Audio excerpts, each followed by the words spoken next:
May ngadlaw mga kawapo no. Karon nga kahaponon mo adto mi dito sa Kilapagan kay gi-invite ko sa kong amigo. Karon daw bi kay natagbuan na mong ulan diri sa Kanayan, hinahinay pa pag-abot na mo diri sa crossing sa Kandiisan, diri sa Incalbog, kusog na mo kay so ni pasilong ta diri no. Diri sa balay sa maestro sa Sentral nga nag-retire na. May gani kay gipasilong sad mi niya diri mga kawapo. O kusog-kusog gid ang ulan mga kawapo no. So naata diri nasa crossing Pakandiisan mo ni siya Incalbog. Sakop ra gyapon ni siya sa barangay Kanayan mga kawapo. So karon mga kawapo, abot na tas balay ni Sir Dennis Flores Basay no. Nata diri silang balay. So pag abot na mo diri ato dayong nakita no nga si Brother Richfield Santo Niño nagtuyok og kuan litson pabo. So nag-anhi mi diri kay birthday day sa asawa ni Sir Dennis Flores Basay, si Ma'am Kati nga Basay. So nasa na diri si Brother Delpino no. O iyang asawa. O tan-aw na to niyo tan-awa. O litson pabo na mga kawapo.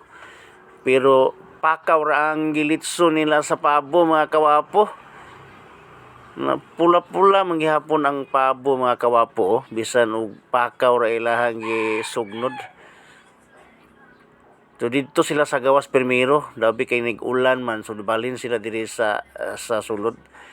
Tanawa mga kawapo, gatulo-tulo ng kuan sa pabo. Litson pabo. So tan-aw na ni Brother Richfield kung luto na ba gyud. Murag luto na giguro. So sa wala pa mi nagkuan diha, nagkaon so video-video sa tadias mga kabukiran kay nindot kay view diri sa bukid diri Repita.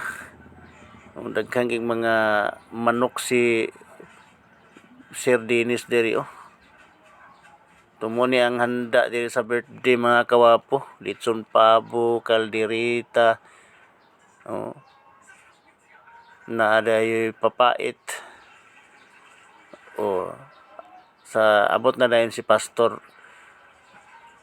Sumagpi mo ni siya ang hatag karon og jutay nga mensahe alang sa atong birthday celebrant si Pastor Sumagpi. Mao ni ang mga bisita mga kawapo, mga silingan ni Sir Dennis. Ug sa diha birada na si Brother Ipid Santo Niño din ana. Ang litson pabo gitirahan yun yung ayo. Kalami.